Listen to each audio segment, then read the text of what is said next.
Hello बच्चों, आज हम एनसीईआरटी एक्सरसाइज 10.3 करेंगे जो कि डॉट प्रोडक्ट या स्केलर प्रोडक्ट पर बेस्ड है। ठीक है, तो हम dot product and scalar product के बारे में पढ़ेंगे। डॉट प्रोडक्ट, तो आप जानते हैं कि डॉट प्रोडक्ट का जो फॉर्मूला होता है वो A dot B equal to A B cos theta होता है। इसे हम स्केलर प्रोडक्ट भी कहते हैं क्योंकि ए डॉट बी, जब भी आप ए डॉट बी फाइंड करेंगे तो वो एक स्केलर क्वांटिटी आएगी, मतलब उसमें डायरेक्शन नहीं होगा, ना तो आई जे के होगा, उसमें आई जे के नहीं होगा, मतलब डायरेक्शन नहीं होगा। ठीक है, तो ए क्या होता है? A is magnitude of vector A, जिसे हम मॉड ए से भी रिप्रेजेंट कर सकते हैं। ठीक है, बी क्या है? B is magnitude of vector B, b is magnitude of vector b।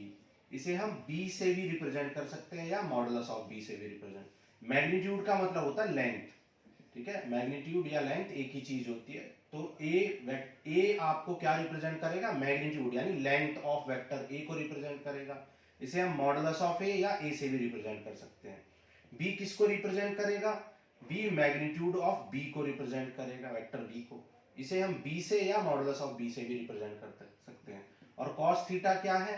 cos theta is the cos of angle between a and b। अगर कोई वेक्टर a है और एक दूसरा वेक्टर b है और उनके बीच में अगर एंगल थीटा है तो cos थीटा क्या है? Cos of angle between vector a and vector b। और a डॉट b क्या होता है? स्केलर प्रोडक्ट को रिप्रेजेंट करता है। स्केलर प्रोडक्ट क्यों कहते हैं इसको? मैंने आपको बता दिया। स्केलर प्रोडक्ट इसलिए कहते हैं क्योंकि इसका जो रिजल्ट आता है हमेशा उसमें आई जे के नहीं आता है। ठीक है, तो हम फर्स्ट क्वेश्चन करेंगे और जैसे जैसे हमें कॉन्सेप्ट्स की जरूरत पड़ती रहेगी हम कॉन्सेप्ट भी डिस्कस करते चलेंगे। ठीक है, तो फर्स्ट क्वेश्चन में कह रहा है फाइंड द एंगल बिटवीन। तो आपको एंगल फाइंड करना है। Find the angle between, question number 1। Find the angle between vector A and vector B whose magnitude, जिसके मैग्नीट्यूड आपको गिवन है। मैंने अभी आपको बताया था मैग्नीट्यूड को मॉडुलस ऑफ ए या ए से रिप्रेजेंट करते हैं। और ए का मैग्नीट्यूड आपको √3 गिवन है, बी का मैग्नीट्यूड आपको 2 गिवन है, एंड ए डॉट बी आपको गिवन है √6।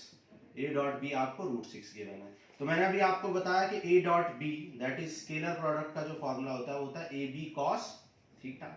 ए आपको पता है √3, बी आपको पता है 2 और cos थीटा आपको एंगल फाइंड करना है। और ए डॉट बी आपको पता है √6 है। तो cos थीटा की वैल्यू क्या आ जाएगी?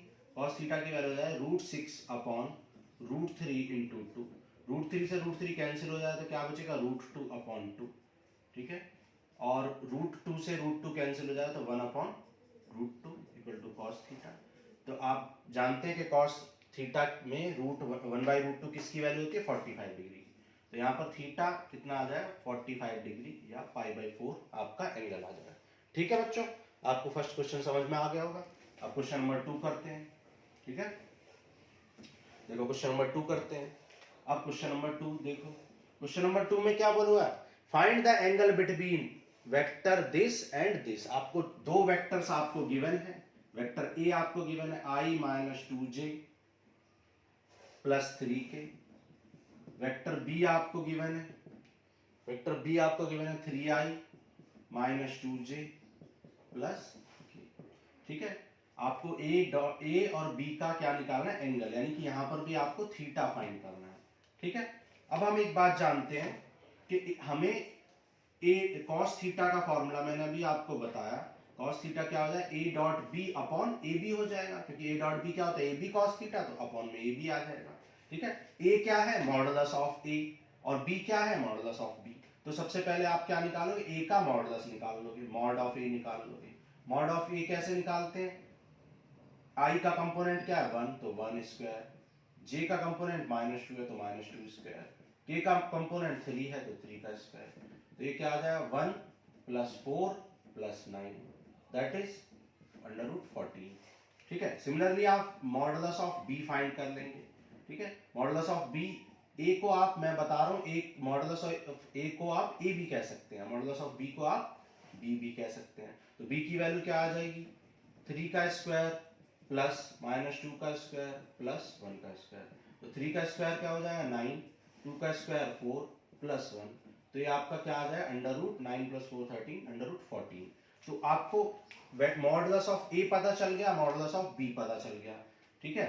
लेकिन अभी आपने ए डॉट बी नहीं फाइंड किया, तो ए डॉट बी फाइंड कर लेते हैं, ठीक है। तो ए डॉट बी कैसे फाइंड करेंगे?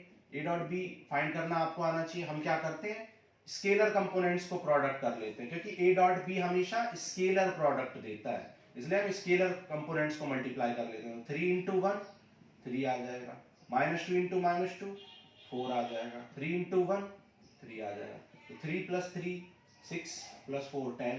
तो ए डॉट बी आपका कितना आ जाएगा? 10 आ जाएगा। और अंडर रूट ए की वैल्यू आपको √14 है और बी की वैल्यू √14 है। √14 इंटू 14 10/14 दैट इज 5/7। तो आपका एंगल कितना आ जाएगा? 5/7। तो कॉस थीटा की वैल्यू क्या आ जाएगी? 5/7 आ जाएगी, ठीक है।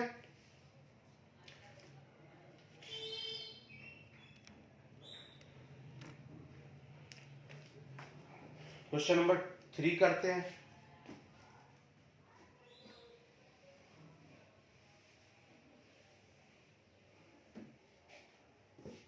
Find the projection of vector I minus j on the vector I plus j। आपको vector I, question number 3, vector I minus j को, I माइनस j का प्रोजेक्शन बताना है on the vector I plus j। I minus j का आपको projection बताना है। Projection मतलब उसकी इमेज बतानी है, ठीक है, उसकी शैडो बतानी है। किस पर? B पर। B पर आपको A की शैडो बतानी है कि A की कितनी शैडो B पर आएगी। Projection of A on B। तो हम देख सकते हैं कि A की जो शैडो आएगी वो यहां तक आएगी, ठीक है।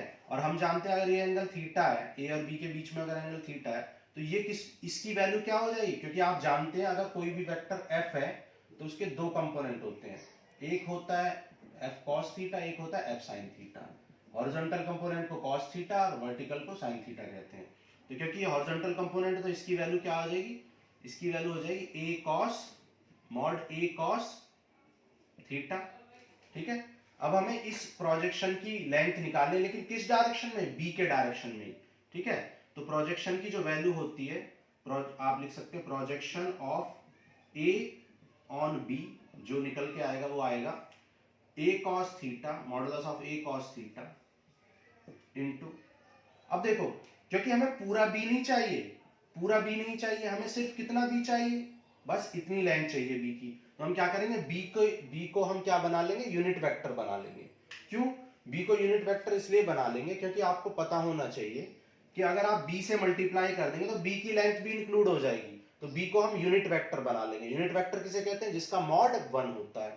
तो जिसका मॉड 1 होता है वो कैसे निकालेंगे? आपको यूनिट वेक्टर निकालना आना चाहिए। यूनिट वेक्टर कैसे निकालते हैं? हम उस किसी भी वेक्टर को उसी के मॉड से डिवाइड, यानी उसकी लेंथ से डिवाइड कर देते हैं, जिससे उसकी जो लेंथ है वो 1 हो जाती है। भाई आप किसी भी वेक्टर को उसी की लेंथ से डिवाइड कर दोगे तो उसकी लेंथ कितनी हो जाएगी? 1 हो जाएगी।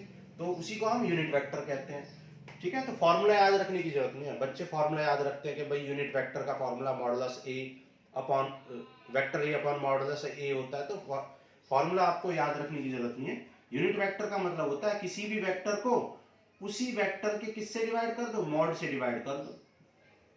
तो आपको क्या मिल जाएगा? किसी वेक्टर को उसी के मॉड से डिवाइड कर दो तो आपको वो यूनिट वेक्टर मिल जाएगा। अब आप जानते हैं ये जो फॉर्मूला ये क्या बना लेगा? ए बी कॉस थीटा या ए डॉट बी और अपॉन मॉड। तो ए डॉट बी कितना आ जाएगा? ए डॉट बी हो जाएगा 1 into 1 1 1 into -1 upon mod B. तो आप देख सकते हो 0 upon mod B, that is 0 आपका projection of A on B आ जाएगा। Projection of A on B कितना हो जाएगा? 0 आ जाएगा, ठीक है।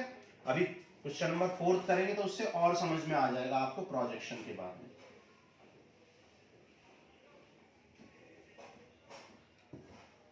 क्वेश्चन नंबर 4 कह रहा है कि find the projection of vector this. इस वेक्टर का प्रोजेक्शन निकालना है ऑन बी, ठीक है। मतलब आपको projection of A on B find करना है। तो मैंने अभी आपको बताया था कि ए ऑन बी प्रोजेक्शन कैसे निकालते हैं? A dot B upon mod B से फाइंड कर लेते हैं, ठीक है। A dot B upon mod B से फाइंड कर लेते हैं प्रोजेक्शन। एक सेकंड रुकिए।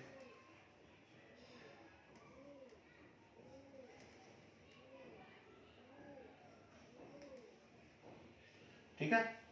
तो A dot B, vector A आपको क्या गिवन है, वेक्टर ए गिवन है i plus 3j, i plus 3j plus 7 के।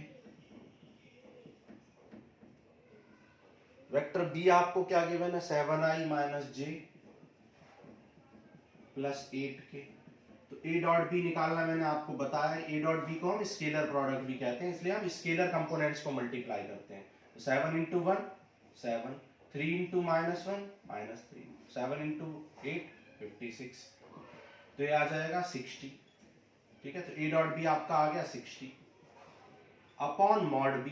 तो मॉड बी अब आपको फाइंड करना पड़ेगा, तो मॉड बी फाइंड कर लेते हैं। तो मॉड बी की वैल्यू क्या आ जाएगी 7 स्क्वायर 49, 1 स्क्वायर 1, 8 स्क्वायर 64, तो ये आ जाएगा आपका 114। तो मॉडुलस ऑफ बी की वैल्यू आ गई 114। तो यही आपका प्रोजेक्शन ऑफ वेक्टर ए है, ए का प्रोजेक्शन ऑन बी, ए का प्रोजेक्शन बी पर हमने फाइंड कर लिया। ठीक है, चलो क्वेश्चन नंबर 5 करते हैं।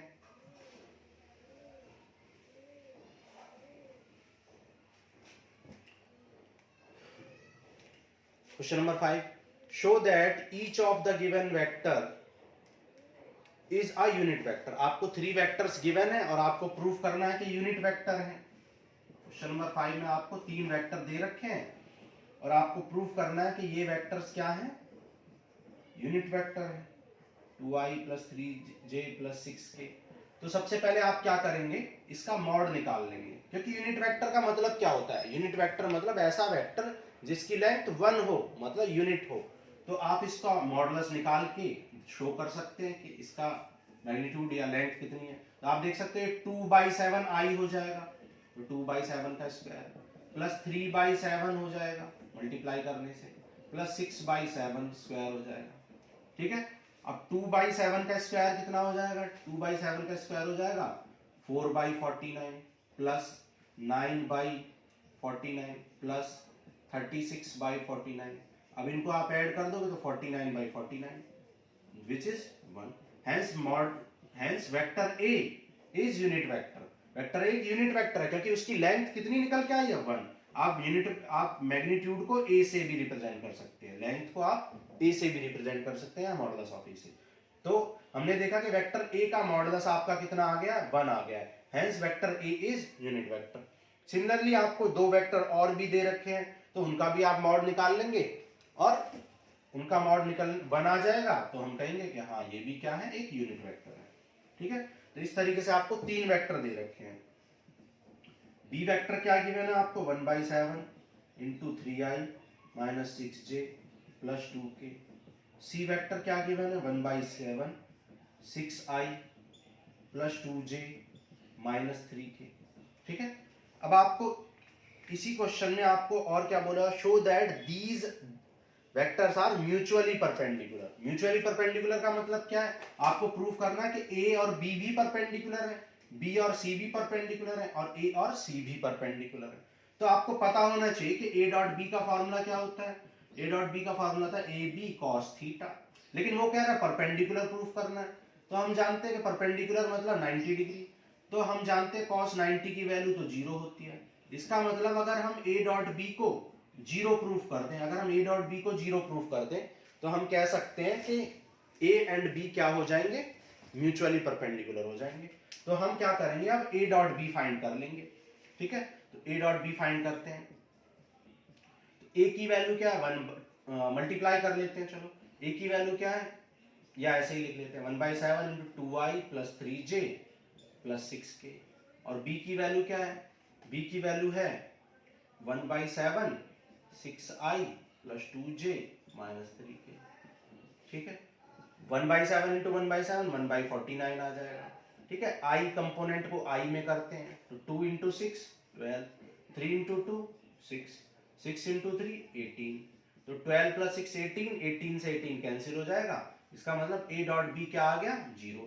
ए डॉट बी 0 आने का मतलब क्या, मैंने अभी आपको बताया कि ए डॉट बी जब 0 आ जाता है इसका मतलब क्या होता है, A and B are mutually perpendicular. तो हम कह सकते हैं hence A and B are mutually perpendicular. A और बी क्या है, म्यूचुअली परपेंडिकुलर है। सिमिलरली हम बी डॉट सी निकाल सकते हैं। आप देख सकते हैं शॉर्टकट में 6 इंटू 3 18 हो जाएगा, 2 इंटू 6 12 हो जाएगा और 3 इंटू 2 -6 हो जाएगा। तो 12 और 6 18, 18 से 18 का, इसका मतलब बी और सी भी परपेंडिकुलर है। इसी तरीके से आप सी एंड ए को भी परपेंडिकुलर प्रूव कर सकते हैं। ठीक है, चलो क्वेश्चन नंबर 6 करते हैं।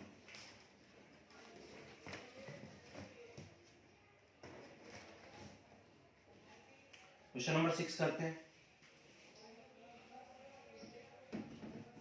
क्वेश्चन नंबर 6 में बोला हुआ है find modulus of A and B if a plus b vector a plus b if vector a plus b dot a minus b is 8 unit. ठीक है, क्वेश्चन नंबर 6 कर रहे हैं और हमें क्या फाइंड करना है, modulus of vector a find करना है and modulus of vector b find करना है। b का मॉडुलस फाइंड करना है और a का मॉडुलस फाइंड करना है। ठीक है, और हमें एक कंडीशन और गिवन है कि vector a is equal to 8 times of vector b. Modulus of vector a is 8 times of modulus of b. मैंने अभी आपको बताया था कि आप vector modulus of vector a को आप a भी लिख सकते हैं और वेक्टर ऑफ b को आप b भी लिख सकते हैं। ठीक है, तो हमें अब क्या गिवन है कि a इक्वल टू 8b के इक्वल है। अब हम क्या करेंगे, मल्टीप्लाई करेंगे, a को a से मल्टीप्लाई करेंगे तो क्या आ जाए a डॉट a को b से करेंगे तो क्या आ जाए a डॉट b, b को a से करेंगे तो b डॉट a और b को b से करेंगे तो क्या आ जाए b डॉट b और इक्वल टू आपको क्या गिवन है, इक्वल टू आपको 8 गिवन है। ठीक है, अब देखो a डॉट a को आप क्या लिख सकते हैं, a डॉट a को आप मॉडुलस ऑफ a का स्क्वायर लिख सकते हैं। ठीक है, मैंने प्रीवियस लेक्चर में आपको बताया कि कैसे a dot a modulus of a square के इक्वल होता है। ठीक है, ये बात मैं आपको प्रीवियस लेक्चर में समझा चुका हूं। ठीक है, तो वहां पे आप देख लेना। तो a डॉट a को क्या लिख सकते हैं, मॉडुलस ऑफ a का स्क्वायर। ठीक है, और प्रीवियस लेक्चर में मैंने आपको ये भी दिखाया था कि a dot b is equal to b dot a dot b और b डॉट a इक्वल होते हैं। ठीक है, तो इसलिए ये दोनों क्या हो जाएंगे, कैंसिल हो जाएंगे, क्योंकि a डॉट b और b डॉट a इक्वल होते हैं, ये दोनों कैंसिल हो जाएंगे। और b डॉट b को मैं क्या लिख सकता हूँ, जैसे a dot a mod a square है, इसी तरह b डॉट b क्या हो जाएगा, मॉड b स्क्वायर हो जाएगा। और मैंने अभी आपको बताया था कि मॉडुलस ऑफ a को आप a भी लिख सकते हैं, तो इस a को मैं क्या लिख सकता हूँ a, और इस मॉडुलस ऑफ b को आप b लिख सकते हैं इक्वल टू 8।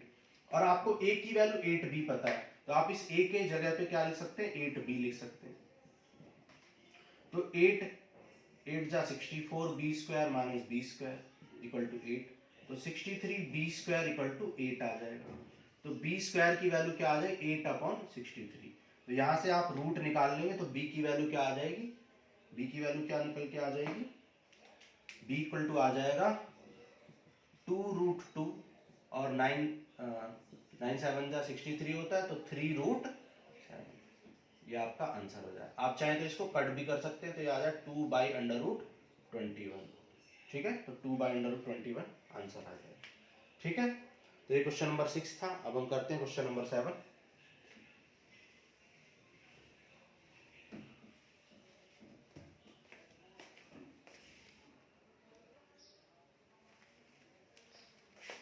चलो क्वेश्चन नंबर 7 करते हैं। क्वेश्चन नंबर 7 आपको दे रखा है 3a minus 5b dot 2a plus 7b। आपको इसकी वैल्यू फाइंड करनी है। ठीक है, तो आप सिंपली मल्टीप्लाई करेंगे तो 2 इंटू 3 6 a डॉट a। ठीक है, 3 इंटू 7 21 a डॉट b।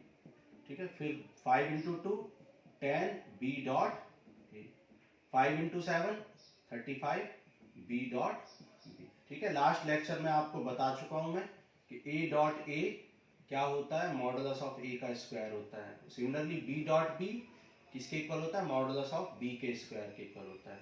और a dot b dot a के इक्वल होता है, a dot b dot a के इक्वल होता है। ठीक है, तो इसमें a डॉट a को क्या लिख सकता हूँ, 6a स्क्वायर लिख सकता हूँ। ये 21 a डॉट b है और ये इसको मैं 10 a डॉट b लिख सकता हूँ, क्योंकि b डॉट a और a डॉट b क्या होते हैं, इक्वल होते हैं। और मैं इसको 35 b स्क्वायर लिख सकता हूँ। ठीक है, क्योंकि मैंने आपको बताया कि इसको मॉडुलस ऑफ ए स्क्वायर या ए स्क्वायर भी लिख सकते हैं, क्योंकि मॉड का मतलब ही बी स्क्वायर होता है। तो ये क्या आ जाए 6a स्क्वायर। अब 21 ए डॉट बी में से 10 ए डॉट बी सब्ट्रैक्ट कर दो तो 11 ए डॉट बी आपका कितना 11 ए डॉट बी आ जाएगा -30। ठीक है, यही आपका आंसर हो जाएगा। ठीक है, चलो क्वेश्चन नंबर 8 करते हैं।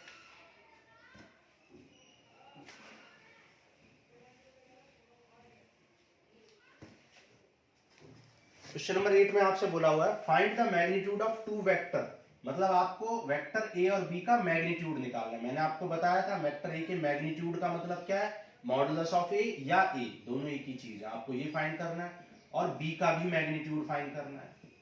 ठीक है, हैविंग द सेम मैग्नीट्यूड, और क्वेश्चन ने बोला कि इनके मैग्नीट्यूड भी सेम है, इसका मतलब ए और बी क्या है, इक्वल है। ये भी गिवन है, ये भी आपको गिवन है कि ए और बी का मैग्नीट्यूड सेम है। Such that angle between them is 60 degree, और आपको एंगल दे रखा है 60 degree. And their scalar product, scalar product आप जानते हैं डॉट प्रोडक्ट को ही स्केलर प्रोडक्ट इज 1/2। ठीक है, तो ये आपको इंफॉर्मेशन दे रखी है। अब आप जानते हैं कि ए डॉट बी का फॉर्मूला क्या होता है, ए डॉट बी का फॉर्मूला होता है ए बी कॉस थीटा। अब ए डॉट बी क्या पता है आपको 1/2, ए और बी का मैग्नीट्यूड इक्वल है, इसका मतलब ए को मैं बी को मैं ए भी लिख सकता हूं, और एंगल आपको 60 डिग्री दे रखा है, तो ए स्क्वायर इक्वल टू क्या आ जाएगा cos 60, और आप जानते हैं cos 60 की वैल्यू 1/2 होती है, 1/2 से 1/2 कैंसिल हो जाता है, ए स्क्वायर इक्वल टू 1, तो ए इक्वल टू क्या आ जाएगा 1। इसका मतलब है आपको ए की वैल्यू 1 आ गई, ए की वैल्यू 1 मतलब बी की भी वैल्यू क्या है 1, तो ए और बी दोनों का मैग्नीट्यूड कितना आ जाएगा 1 आ जाएगा। ठीक है, चलो क्वेश्चन नंबर 9 करते हैं।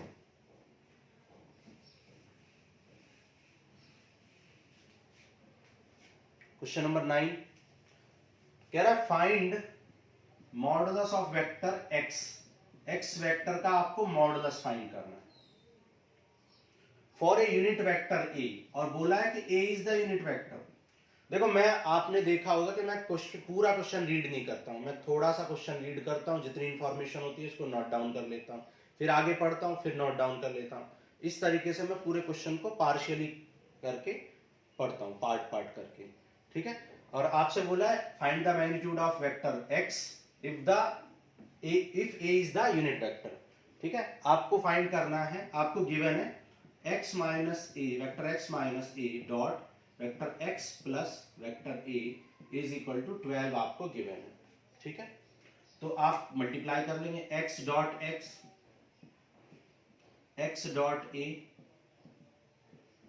Minus a dot x, a dot a minus equal to 12, और मैंने आपको अभी बताया था कि x डॉट x का मतलब क्या होता है, मॉडुलस ऑफ x होता है। लास्ट 3 क्वेश्चन में हम इस प्रॉपर्टी को यूज कर रहे हैं, और हमने बताया था a डॉट b और b डॉट a इक्वल होते हैं, तो x डॉट a और a डॉट x भी इक्वल हो जाएगा और ये कैंसिल हो जाएंगे, और a डॉट a को मैं मॉडुलस ऑफ a का स्क्वायर लिख सकता हूं। आपको मॉडुलस ऑफ a आपको गिवन है कि मॉडुलस ऑफ a गिवन है कि मॉड a एक यूनिट वेक्टर है, यूनिट वेक्टर इसका मतलब क्या है, मॉड a की वैल्यू 1 है, तो आप यहां पर 1 रख सकते हैं। तो मॉड x का स्क्वायर आपका क्या आ जाएगा 12 प्लस 1 13 आ जाएगा, तो मॉड x की वैल्यू आपकी क्या आ जाएगी प्लस माइनस 13, तो इसका मतलब है आपका जो वेक्टर है उसका मॉडुलस कितना आ जाएगा प्लस माइनस 13 आ जाएगा। ठीक है, चलो क्वेश्चन नंबर 10 करते हैं।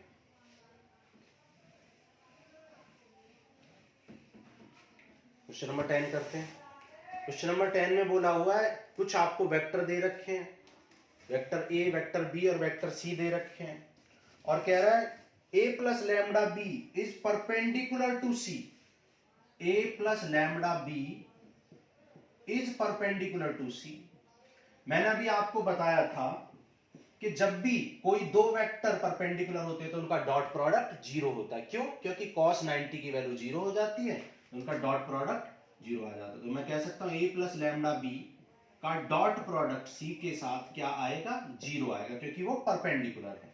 ठीक है, वेक्टर ए की वैल्यू आपको दे रखी है 2i plus 2j plus 3k, vector B की भी वैल्यू आपको गिवन है -i plus 2j plus k, vector C की वैल्यू भी आपको गिवन है 3i plus j plus 0k। ठीक है, ए बी सी की वैल्यू आपको दे रखी है, ठीक है। कह रहा है find the value of lambda, lambda की वैल्यू आपको फाइंड करनी है, तो आपको लैम्डा फाइंड करना है, ठीक है। तो वैल्यू पुट कर दो, ए की वैल्यू कितनी है 2i plus 2j plus 3k plus lambda, lambda की वैल्यू कितनी है, लैम्डा लैम्डा तो आपको फाइंड करना है, ए बी की वैल्यू कितनी है -i plus 2j plus k dot, अब इसका पूरे का डॉट प्रोडक्ट निकालना है आपको, किसके साथ, सी के साथ, और सी आपको पता है 3i plus j plus 0k, और इक्वल टू आपको 0 पता है क्योंकि ये दोनों परपेंडिकुलर है, ठीक है। तो अब इनको ऐड कर देंगे, देखो 2 और यहाँ पे क्या माइनस लैम्डा आई, तो कितने आई हो जाएंगे, क्या आई 2 माइनस लैम्डा आई आ जाएगा। अब देखो यहाँ पे 2j है और यहाँ पे 2 लैम्डा j है, तो मैं लिख सकता हूँ 2 प्लस 2 लैम्डा j।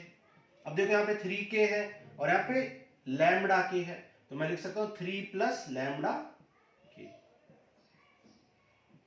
और इसका डॉट प्रोडक्ट है 3i plus j plus 0k के साथ, ठीक है। तो मैंने आपको बताया था जब स्केलर प्रोडक्ट करते हैं तो i डॉट i का i में मल्टीप्लाई करते हैं, क्योंकि i डॉट i 1 होता है और i डॉट j 0 होता है, इसलिए i का j में करने की जरूरत नहीं है, i का k में करने की जरूरत नहीं है, i का i में करते हैं, j का j में, k का k में। ये मैंने प्रीवियस लेक्चर में आपको सब कुछ एक्सप्लेन किया हुआ है, तो आप उसको देख सकते हैं, ठीक है। तो i का i में करेंगे तो 3 2 जा 6 minus 3 lambda, 1 into 2 2 plus 2 lambda, और 0 से मल्टीप्लाई करेंगे तो ये k वाला कंपोनेंट 0 आ जाएगा, तो आप लिख सकते हैं 6 प्लस 8 और 3 lambda minus 2 lambda minus lambda आ जाएगा, तो लैम्डा की वैल्यू क्या आ जाएगी आपकी 8, इसका मतलब आपका लैम्डा 8 आ जाएगा, ठीक है।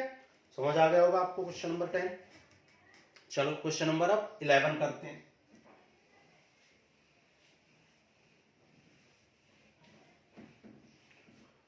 क्वेश्चन नंबर 11 करते हैं।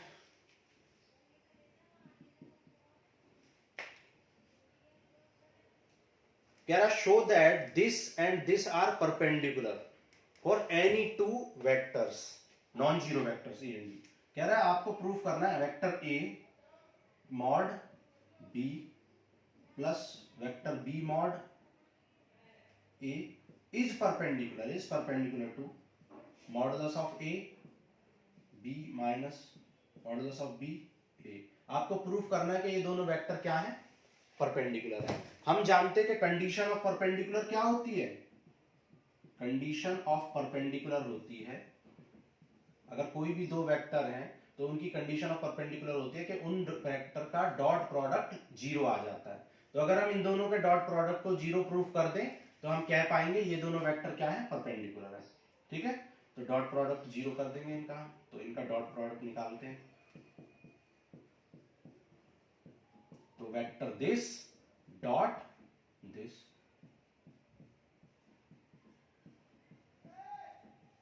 ठीक है। अब इनका डॉट प्रोडक्ट निकालेंगे। मैंने आपको बताया था कि मॉडुलस ऑफ ए को आप ए भी लिख सकते हैं और मॉडुलस ऑफ बी को आप बी भी लिख सकते हैं, तो मैं इसको वेक्टर मॉडुलस ऑफ ए को मैं ए लिख देता हूं, ठीक है। तो इसको मैंने A B vector plus B A vector, इसको मैंने बी लिख दिया, डॉट इसको मैं ए लिख सकता हूं ए, ठीक है। यहाँ पे शायद वेक्टर बी दे रखा है और vector A, vector B and vector, यहाँ पे vector B and vector A है, ठीक है। तो ये आ जाए A B vector minus B A vector, ठीक है। अब आप क्या करेंगे, मल्टीप्लाई कर लेंगे। जब आप मल्टीप्लाई करेंगे तो क्या आ जाए, ए इंटू ए स्क्वायर बी डॉट बी, ए स्क्वायर बी डॉट बी आ जाएगा। फिर इसको इसमें मल्टीप्लाई करेंगे, क्या आ जाए, ए इंटू बी डॉट ए। फिर इसको इसमें करेंगे तो क्या आ जाएगा, ए इंटू बी या बी इंटू ए, और क्या आ जाएगा, बी ए डॉट बी आ जाएगा। इसको इसमें मल्टीप्लाई करेंगे तो बी इंटू बी और ए डॉट ए आ जाएगा, ठीक है। मैंने आपको कई क्वेश्चंस में बता चुका हूं कि मैं आपको कई बार बता चुका हूं कि मॉडुलस ऑफ ए का स्क्वायर इक्वल होता है ए डॉट ए के, मतलब आप इस बी डॉट बी को क्या लिख सकते हैं, मॉडुलस ऑफ बी का स्क्वायर, इस बी डॉट बी को आप मॉडुलस ऑफ बी का स्क्वायर लिख सकते हो। और मैं आपको बता चुका ए डॉट बी और बी डॉट ए क्या होते हैं, इक्वल होते हैं। तो इस बी डॉट ए को मैं ए डॉट बी लिख सकता हूँ, बी ए को मैं ए बी लिख सकता हूँ, और ये ए डॉट बी है। आप देख सकते हैं ये पॉजिटिव है, ये नेगेटिव है, दोनों इक्वल हैं तो ये कैंसिल हो जाएंगे, बी डॉट बी। और ए डॉट ए को क्या लिख सकते हैं, मॉडुलस ऑफ ए का स्क्वायर लिख सकते हैं। मैंने आपको बताया मॉडुलस ऑफ ए को आप ए भी लिख सकते हैं, ठीक है। तो मैं इस मॉडुलस ऑफ बी को क्या लिख सकता हूं, बी लिख सकता हूं, और इस मॉडुलस ऑफ ए को मैं ये B into B B square, और इस मॉडुलस ऑफ ए को मैं ए स्क्वायर लिख सकता हूं। तो ए स्क्वायर बी स्क्वायर से स्क्वायर बी स्क्वायर कैंसिल हो गया, जीरो आ गया, क्योंकि इन दोनों का डॉट प्रोडक्ट कितना आ चुका है, जीरो। और कंडीशन ऑफ परपेंडिकुलर क्या होती है, दोनों वेक्टर्स का प्रोडक्ट अगर जीरो आ जाता है तो हम कहते हैं ये वेक्टर क्या है, परपेंडिकुलर है। तो हमने देखा इन दोनों का डॉट प्रोडक्ट जीरो आ गया है, इसका मतलब हम कह सकते हैं कि ये दोनों वेक्टर क्या है, परपेंडिकुलर टू ईच अदर, ठीक है। तो हेंस प्रूफ, यही हमें प्रूफ करना था, ठीक है। चलो आगे करते हैं, क्वेश्चन नंबर 12 करेंगे।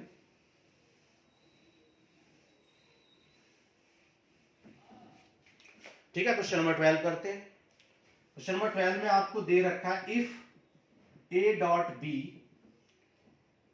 Sorry, if a dot a is 0, a dot a is 0 and a dot b is 0, a dot b is 0, then what can you conclude about vector b, then what can you conclude about b। आप b के बारे में क्या कह सकते हैं, b क्या होगा ये पूछा है। जब a डॉट a 0 है एंड a डॉट b 0 है तो आप b के बारे में क्या कह सकते हैं, What can you conclude about B। तो अब आप जानते हैं कि A डॉट B, मैं आपको बता चुका A डॉट A का मतलब क्या होता है, मॉड A का स्क्वायर, और मॉड A को मैं सिर्फ A भी लिख सकता हूं तो A का स्क्वायर, मतलब A की वैल्यू 0 है। लेकिन आप जानते हैं A डॉट B तो क्या होता है, ए बी कॉस थीटा होता है इक्वल टू 0। तो A जब 0, आप बताओ जब A 0 हो जाएगा तो B कुछ भी हो, रिजल्ट हमेशा 0 आएगा। जब आपको गिवन है कि A 0 है और B आपका, आप खुद सोच सकते हैं जब A 0 है तो B कुछ भी हो, एंगल कुछ भी हो, आपका रिजल्ट 0 ही आने वाला है। तो B के बारे में क्या कह सकते हैं, B can be any vector, either zero vector और non zero vector. B can be any vector, B कोई भी वेक्टर हो सकता है, आइदर जीरो और नॉन जीरो वेक्टर। B कोई भी वेक्टर हो सकता है, जीरो वेक्टर भी हो सकता है, नॉन जीरो भी, क्योंकि जब A 0 हो गया तो ये रिजल्ट 0 आएगा ही आएगा, चाहे B कुछ भी हो। इसका मतलब B can be any vector, either zero और नॉन जीरो, B कोई भी वेक्टर हो सकता है, ठीक है। समझ आ गया होगा आपको। चलो क्वेश्चन नंबर 13 करते हैं।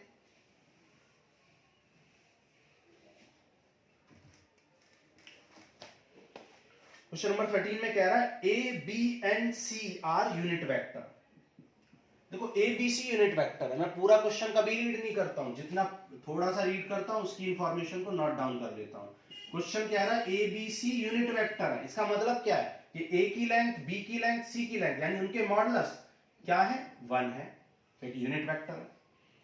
कह रहा है vector A plus vector B plus vector C 0 है, vector A plus vector B plus vector C 0 है। Find the value of A dot B plus B dot C plus C dot A. आपको किसकी value निकालनी, A dot B plus B dot C plus C dot A की आपको value निकालनी है, ये find करना है आपको, ठीक है।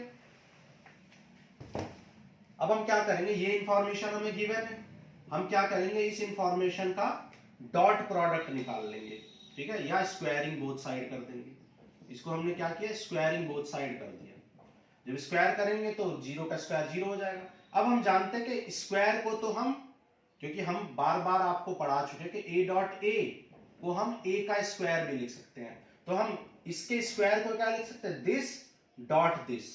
तो इसके स्क्वायर को हम क्या लिख सकते हैं, A plus B plus C dot vector A plus vector B plus vector C भी लिख सकते हैं यूजिंग दिस प्रॉपर्टी, ठीक है। तो अब मल्टीप्लाई कर लो, देखो a इंटू ए क्या हो जाएगा, a dot A into B A dot B, A into C A dot C हो जाएगा, b into A B dot A, b into B dot B, b into C B dot C, फिर c का multiply कर लो, c into A C dot A, C dot B plus C dot, ठीक है, और equal to 0 आपको given है। तो आप जानते हैं ए डॉट ए को क्या लिख सकते हैं, ए स्क्वायर लिख सकते हैं, और आप जानते हैं ए बी और बी ए इक्वल होते हैं, तो ए बी और बी ए को क्या लिख सकते हैं, 2a.b लिख सकते हैं। सिमिलरली a डॉट सी और c डॉट ए इक्वल होते हैं, तो इनको 2a.c लिख सकते हैं। b डॉट सी को b डॉट सी से ऐड कर सकते हैं, तो ये आ जाए 2b डॉट सी और ये आ जाए 2c डॉट ए। ठीक है, और ये टर्म देखो b डॉट बी क्या बना लेगा, b square, c dot C क्या बना लेगा, c स्क्वायर इक्वल टू 0। अब आप जानते हैं कि a का मॉड, b का मॉड और c का मॉड सबकी वैल्यू 1 है, तो a का मॉड का मतलब भी a स्क्वायर ही तो होता है, तो ये 1 हो जाएगा।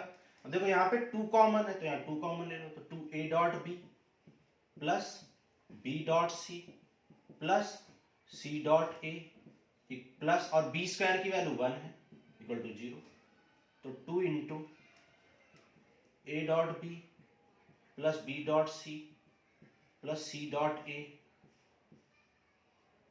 1 प्लस 1 प्लस 1 3 इक्वल टू 0 हो जाएगा। ठीक है, अब देखो ये 3 पॉजिटिव है, उधर जाएगा तो नेगेटिव -3 आ जाएगा और ये 2 डिवाइड में आ जाएगा, तो आपको a dot B plus b dot C plus c dot A की वैल्यू -3/2 आ जाएगी। यही आपको फाइंड करना था। ठीक है, नीचे तक विजिबल है, आपको देख लेता हूं मैं एक बार। ठीक है, विजिबल है। ठीक है, तो क्वेश्चन नंबर 13 हमने कर लिया, समझ में आया होगा आपको। ठीक है, चलो आगे चलते हैं, क्वेश्चन नंबर 14 करेंगे।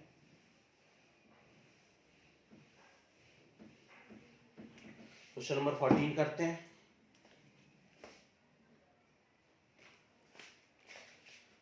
कह रहा है if either vector a is 0 और vector b is 0, a dot b is 0। Question number 14 कह रहा है आइदर वेक्टर a इज 0 और वेक्टर b इज 0, या तो वेक्टर a 0 हो और b 0 हो, देन तब क्या होता है, a डॉट b 0 होता है। ऐसा क्वेश्चन ने बोला कि जब a 0 होता है और b 0 होता है तो a डॉट b 0 होता है। सही बात है, जब a 0 होगा या फिर b 0 होगा तो उनका रिजल्ट 0 आएगा ही आएगा, उनके डॉट प्रोडक्ट का रिजल्ट 0 आएगा। ठीक है, आगे क्या कह रहा है, आगे कह रहा है but the converge need not be true, लेकिन कन्वर्ज ट्रू नहीं होगा, मतलब उल्टा ट्रू नहीं होगा। मतलब जब ये 0 है तो ये तो 0 आएगा, लेकिन जब ये 0 है तो ये 0 नहीं आएगा, ये 0 गलत नहीं आएगा। ये 0 है तो ये 0 आएगा, लेकिन ये 0 है तो ये 0 नहीं आएगा। तो कह रहा है कि converge need not be true, justify your answer, अपने आंसर को जस्टिफाई करो। देखो एक बात बताओ, a डॉट बी 0 कब कब हो सकता है, आप बताओ। a डॉट बी होता है a b cos theta equal to 0, तो a डॉट बी 3 कंडीशन में 0 हो सकता है, या तो a 0 हो या b 0 हो या एंगल 90 डिग्री हो। लेकिन वो कह रहा है कि जब a 0 होता है तो ये 0 आता है, सही है, जब ये a 0 होगा तो ये 0 आएगा, b 0 होगा तब b 0 आएगा। लेकिन एक कंडीशन में और भी 0 हो सकता है, कब, जब cos थीटा 90 डिग्री होगा। तो हम कह सकते हैं कि जब a डॉट बी 0 हो तो ये जरूरी नहीं है कि a डॉट बी 0 किसकी वजह से आया हो, a की या b की वजह से आया हो सकता है वो एंगल की वजह से आया हो। तो आप लिखोगे a डॉट बी, आप लिखोगे when a dot B is 0, a equal to 0 और b equal to 0 is not necessary, necessary नहीं है कि ये 0 हो, बिकॉज क्योंकि a dot b can also become 0, 0 तब भी हो सकता है व्हेन थीटा इक्वल टू 90, जब थीटा की वैल्यू 90 हो जाएगी, मतलब cos 90 की वैल्यू 0 होती है। तो a डॉट बी जब 0 हो तो आप ये नहीं कह सकते ब्लाइंडली कि a 0 है या b 0 है, क्योंकि हो सकता है a डॉट बी किसकी वजह से 0, एंगल 90 की वजह से 0। ठीक है, समझ आ गया होगा आपको। ठीक है, चलो आगे चलते हैं, क्वेश्चन नंबर 15 करेंगे।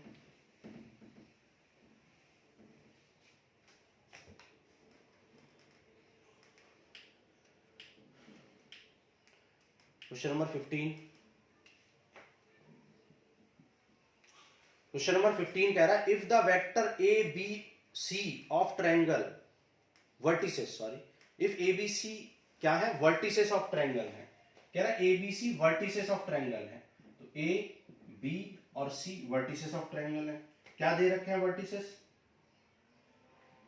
1 2 3 -1 0 0 और ये दे रखा है 0 1 2, ये गिवन है आपको। कह रहा है देन फाइंड एंगल ABC, आपको ABC दैट इज ये वाला एंगल निकालना है, ये एंगल आपको निकालना है, ठीक है, ये एंगल आपको फाइंड करना है, ठीक है। तो आप जानते हैं कि एंगल फाइंड कैसे करते हैं, डॉट प्रोडक्ट का यूज करके आप एंगल फाइंड कर सकते हैं। आप जानते हैं कि अगर मैं इस साइड को AB कहूं और इस साइड को मैं BC कहूं, तो आप कह सकते हैं कि AB डॉट BC की वैल्यू किसके इक्वल होगी, AB का मॉड डॉट AB का मॉड इंटू BC का मॉड इंटू कॉस ऑफ उनके बीच में जो एंगल है दैट इज एंगल B या थीटा, कुछ भी लिख लो आप, मान लो B लिख रहे हैं, तो ये निकाल सकते हैं। तो आपको एंगल B फाइंड करना है, तो एंगल B की वैल्यू क्या हो जाएगी, कॉस B की वैल्यू क्या आ जाएगी, दिस अपॉन दिस।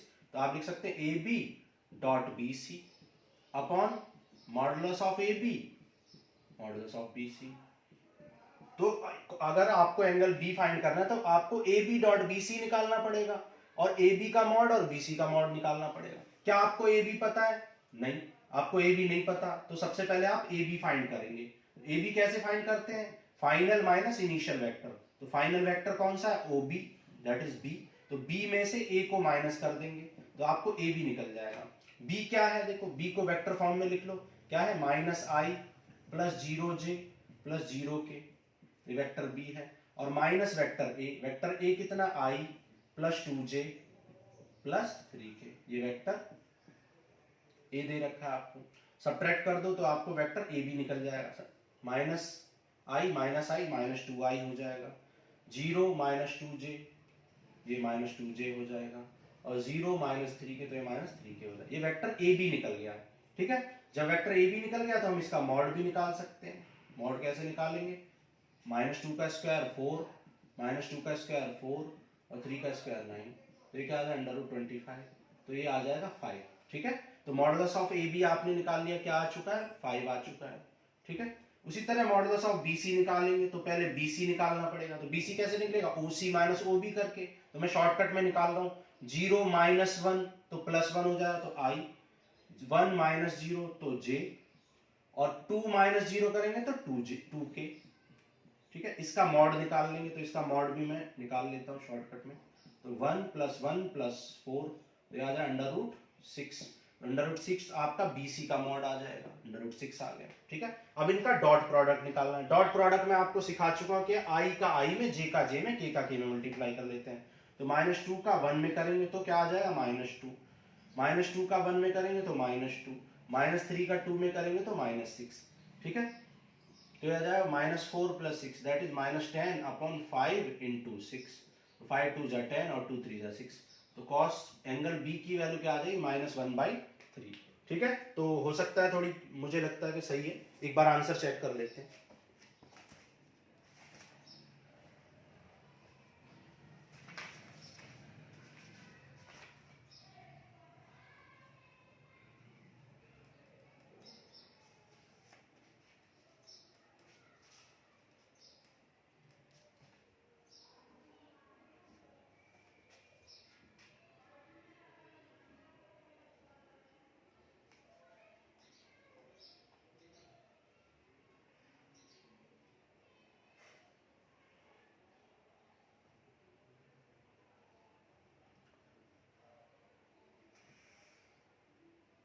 ठीक है, शायद कोई कैलकुलेशन में मिस्टेक हो गई है, लेकिन आपको कॉन्सेप्ट समझ में आ गया होगा।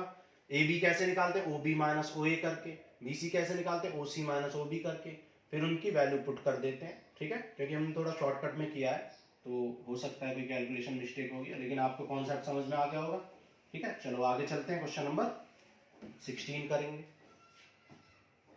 क्वेश्चन नंबर 16 में क्या बोला हुआ है कि prove that these points, point A, point B and point C are collinear, ठीक है। आपको बताना है point A, point B and point C क्या है, कोलिनियर है। ये आपको चेक करना है कि point A, point B and point C क्या है, कोलिनियर है। कोलिनियर का मतलब क्या होता है, कोलिनियर का मतलब होता है एक ही लाइन में, तीनों पॉइंट्स एक ही लाइन में हैं, ये हमें प्रूव करना है। आप एक बात बताओ, अगर तीनों पॉइंट एक ही लाइन में हैं तो हम कह सकते हैं कि AB की लेंथ और प्लस BC की लेंथ किसके इक्वल होगी, AC के इक्वल हो जाएगी या नहीं हो जाएगी। तो बस हमें यही प्रूफ करना है, यही चेक करना है कि AB और BC की लेंथ, या हो सकता है किन्हीं दो पॉइंट की लेंथ, जरूरी नहीं है AB और BC की लेंथ, हो सकता है AB और AC की लेंथ BC के इक्वल, मतलब किन्हीं दो पॉइंट के बीच की डिस्टेंस का सम बाकी दो पॉइंट के बीच की डिस्टेंस के इक्वल हो जाएगा। ठीक है, हो सकता है B पॉइंट इधर हो तो AC plus BC equal to AB आ जाएगा। ठीक है, तो निकालते हैं, चलो डिस्टेंस निकालते हैं। तो कैसे निकालेंगे, पहले आप AB निकाल लो, वेक्टर AB। वेक्टर AB कैसे निकालोगे, vector OB minus vector OA। Vector OB कितना है, 2i plus 6j plus 3k। OA कितना है, i plus 2j plus 7k। ठीक है, सब्ट्रैक्ट कर लो, 2 माइनस i हो जाएगा, 6 माइनस 2 4j हो जाएगा, 3 माइनस 7 माइनस 4k हो जाएगा। तो ये आपको वेक्टर AB निकल गया। AB की लेंथ निकाल लो, लेंथ मतलब मॉडुलस, मॉडुलस निकालो, 1 का स्क्वायर 4 का स्क्वायर 16, 4 का स्क्वायर 16, तो आ जाए अंडर रूट 33। सिमिलरली BC निकाल लो। BC कैसे निकलेगा, BC क्या हो जाएगा, OC माइनस OB निकल जाएगा। OC कितना है, OC पुट कर लो, 3i plus 10j minus k, vector form में लिख लिया हमने इसको। OB कितना है, 2i plus 6j plus 3k। Subtract कर लेंगे, सब्ट्रैक्ट कर लो, 3 माइनस 2 i हो जाएगा, 10 माइनस 6 4j हो जाएगा, माइनस k और माइनस 3k माइनस 4k हो जाएगा। तो आप इसका मॉडुलस निकाल लेंगे। ठीक है, तो BC का मॉडुलस निकाल लेंगे, लेंथ निकाल लो, तो क्या आ जाए 1 plus 16 plus 16 that is under root 33।